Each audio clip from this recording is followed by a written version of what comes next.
The Bonnies take Charleston. Bonnies fans, Captain Beer, the Charleston Classic was electric. And hey, it helped that the Bonnies dominated the Charleston Classic too. And later on, Don Welch is #1 on the court and always #1 in a little boy's life. How Don Welch has made Donovan Miller's dream come true with friendship. And if you thought things couldn't get better for the weekend, the women's team pulled out another convincing victory over Binghamton on Saturday. It's time for BBN.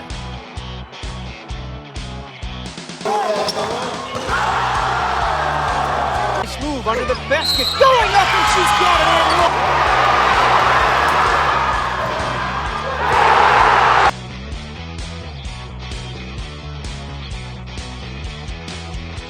Hello everyone and welcome back to BBN. As always, I'm joined by the Olean Times-Herald's JP Butler and SBU-TV sports reporter Tyler Everett. We're in for a great show here this Tuesday.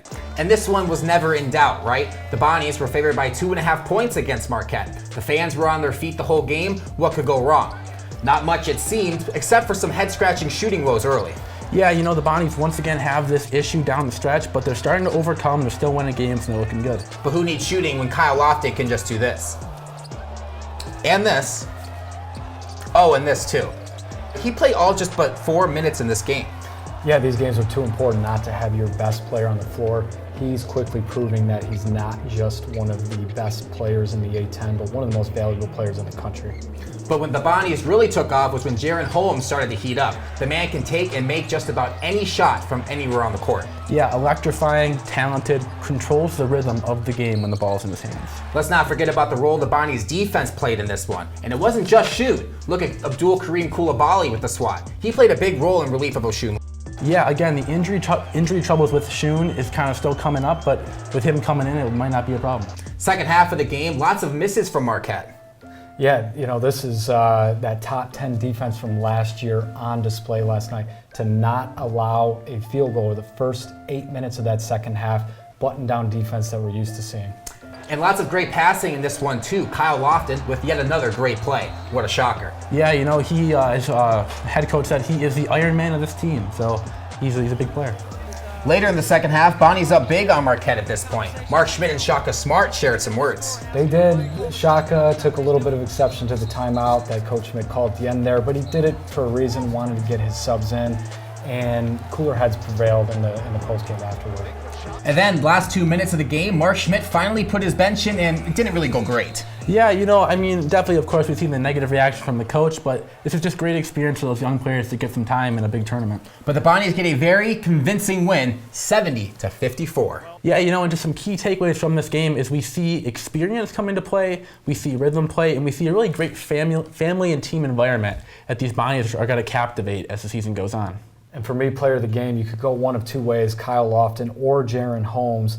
But to me, Lofton, the first 2 games he played, 17 and 7 against Boise State, and then the 18 second half points against Clemson going off from 3-point range. He was the reason they even got to that championship game in the first place. So for me, I'm going Kyle Lofton. St. Bonaventure had a strong showing in Charleston this weekend, beginning with a win Thursday over Boise State. This game was tight throughout, but this Don Welch layup in transition gave the Bonnies the lead for good. Now the Bonnies did trail at the break in their first 2 games and faced a deficit as many as 16 against Clemson. However, the Bonnies' backcourt stepped up and their shooting carried them throughout the semifinal matchup. Kyle Lofton and Jaren Holmes both had sensational performances. Clemson had a chance to send it to overtime late, but check out this defense here from Holmes, allowing no space for the last-second prayer. On to the championship game, JP. The Bonnies just ran away with this one. Marquette tried to pressure them, but here the Bonnies find an easy dunk in transition without any dribbles. I mean, that's the thing. They're a veteran team. They know how to handle those types of situations. Pressure, the big moment, crunch time, the end of games, that was all on display. And that's what happens when a veteran, battle-tested team like Bonner plays a younger team like Marquette. Everything the Golden Eagles tried couldn't work, and St. Bonaventure dismantled Shaka Smart's squad, Tyler. Yeah, and just like what you said, JP, it is that veteran mentality, that experience down the stretch that held them together, and you've seen it through all 3 games. Absolutely.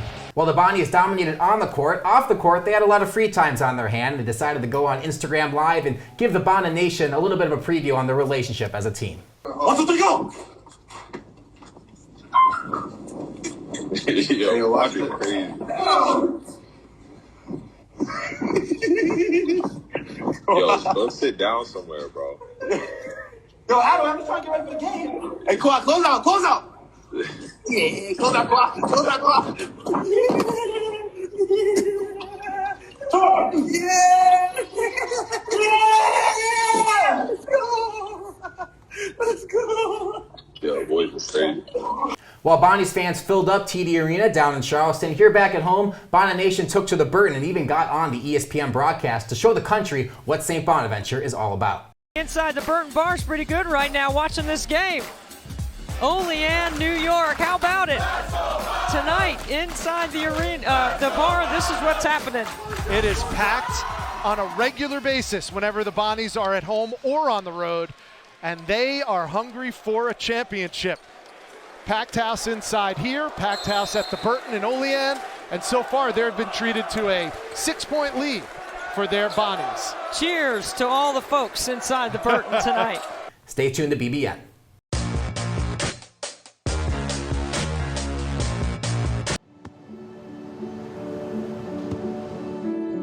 I don't remember how it started. Go to that. Our back and forth. It always came back. Dad! You probably don't remember what you told me, That was perfect. but I heard every word.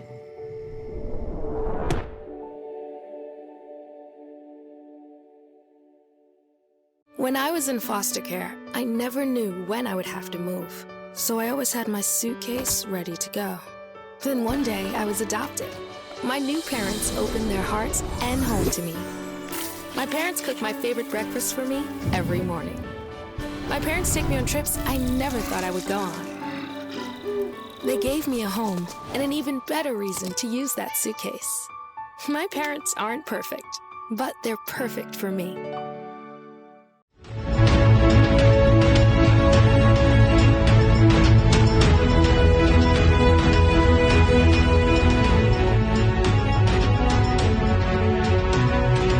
So JP, we have the top 3 plays from the weekend here. What do you say we take a look? Okay, first one, we've got the, let's pause it even right here, right afterward. Most impressive thing about this was the press break beforehand. We talked about it a little bit, just the experience, the ability to know what they're doing, handle that pressure so well, play with the poise that they do. That's going to be such a big difference maker for them this year. And then to capitalize it with the Oshun dunk, few things energize both the team Get 'em going, and the crowd more than a nice two-handed Shun slam. Yeah, and to add on to that, I think this is he's in his natural habitat here. This is what Shun does. He's quote-unquote nasty in the paint, so I like to see that action from him. Absolutely. Yeah, so taking a look at the second clip here, JP, we see just the great rhythm and unselfish passing of the team. Yeah, I mean, to me, this is such a big up-close indicator of where this team's at its best offensively. So unselfish, always willing to make the extra pass. They don't care who scores the points, and then having your best player do what he does best, getting to the basket, finishing it up with a layup. Just an indication of how connected they are offensively. Yeah, it's just the starting 5 and their natural habit. And then for our third clip here, we're going to have a little fun with it. I have not had the pleasure yet of meeting this young man, but he's certainly become a fan favorite, made a name for himself by putting the beer hat on. Captain Beer, as he's known, seems like a lot of fun. Yeah, you know, the kind of unofficial mascot of this university's basketball team, Captain Beer, took the court, got into a little of a dance competition here, and he really busted out some good moves and had a good time and got the fans going. I hear he was the victor in this? Yes, he did take home the victory, and look at that, just pure natural ability. Deservingly so. Yes. Certainly looks like a guy I'd might like to have one with sometime. Yeah. St. Bonaventure men's basketball guard Dominic Welch broke barriers between sport and community, creating a lifelong friendship with a little superfan. Our Ryan Bowen told this touching story. I want to ask you a question. What's your favorite basketball team? Don Welch. Don Welch is your favorite basketball team. Donovan Miller is a devoted St. Bonaventure Bonnies fan, but his fandom is even bigger for a particular player. I think Dom made like a 3 or something like that, and he goes, "Oh, that's Don Welch. He's my favorite." And I kind of went how does he know who Don Welch is? Dominic Welch, starting shooting guard on the nationally ranked St. Bonaventure Bonnies men's basketball team, learned about Donovan's fandom and began this unbreakable friendship. Heard he's a big fan of me, was talking to him and stuff like that. And that's how I pretty much started last year on the Zoom call. Then after that, our relationship started getting better and better. Donovan, an 11-year-old Olean resident, loves basketball, but his conditions prevent him from playing. The day he was born, we found out that he had Down syndrome, and we found out very quickly that he had 3 holes in his heart. 2 of the holes have since closed, but his complications have continued. Autoimmune diseases, trouble swallowing, and food sensitivities, just to name a few. But his love for Dom Welch, or his boy, overpowers it all. My boy, that's my road dog, you know. You can come see me whenever you want. I'll go to his school, go see him, you know. Always got his back whenever you want to see me, you know, stuff like that. That's my boy. Dom gifted a signed jersey to his boy for his birthday in October. And as a thank you, Donovan gave him a special gift. Donovan gave him a thank you card with his pictures, and it was funny. I joked, I go, well, Donovan, you have a picture of Dom in your room, and now Dom's gonna have a picture of you in his room, and they both kind of lit up and started laughing. Dom loved the gesture, but it didn't end up in his room, rather a more important place. I put that in my locker, I taped it up there, so I go in there every time I see my boy right there. It meant a lot to me.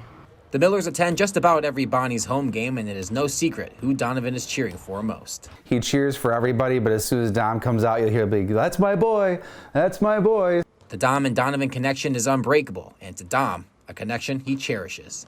He really likes that my name starts with a D too, because it's Donovan and Dom, but it means a lot to me. Just seeing them there, supporting the team and everything, feels good to me. Donovan and Dom, an unbreakable bond. Reporting for SBU-TV, I'm Ryan Bolin.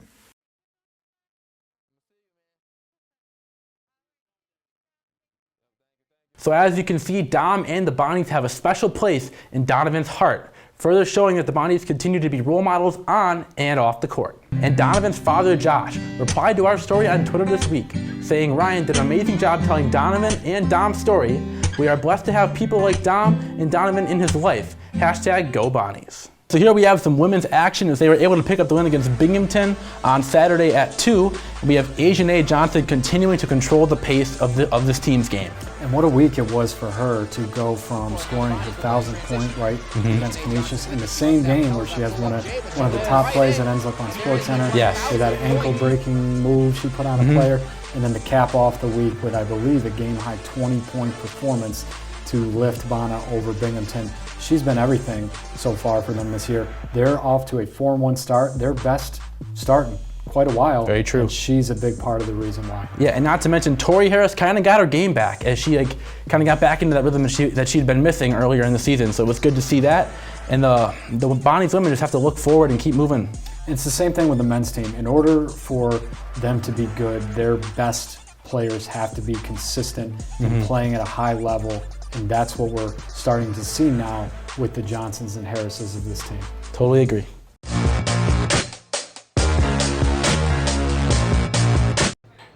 Put the keys down, Kevin. But I'm gonna drive home. There are several warning signs present that you shouldn't be driving. My text to emoji ratio has gotten a little out of hand. A little? Yep, I'm definitely gonna call a ride home.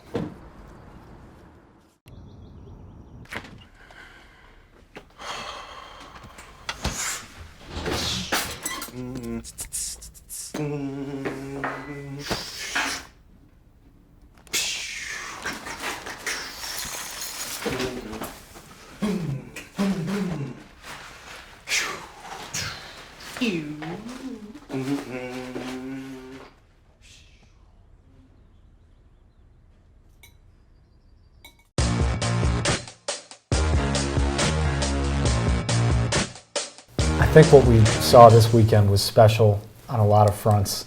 It really sort of introduced to the nation how good of a coach Mark Schmidt actually is. It really revealed the special bond between this team and its fan base, how incredible it was to have that kind of support down there. And it demonstrated that this team, after being able to pull out all 3 of those wins, looks to be for real. They look to be a team that will be able to advance in March. They look like a team that has every intention of making this one of the most special seasons in Bonna history. Now, they've got a way to go, but what we're seeing now, it's here. Yeah, I totally agree with that. I think that if we're going to look at it, the experience of this starting 5 is incredible, right? To return 5 seniors is unheard of. We can acknowledge that. And I think that the overall nature that Schmidt has built is good. Moving up in the rankings, they're now 16th in the nation, huge deal. I think the future is bright. You know, a lot on the horizon. And even for the most ardent follower, I don't know if anybody could have ever envisioned being the number 16th team in the country, and that's what we're talking about and only in New York right now. 100%. 16th right now. Wins this weekend could only make them go higher. That's all the time we have for BBN this week. My thanks to JP Butler and Tyler Everett. We'll see you next week. Move under the basket, going up, and she's got it in.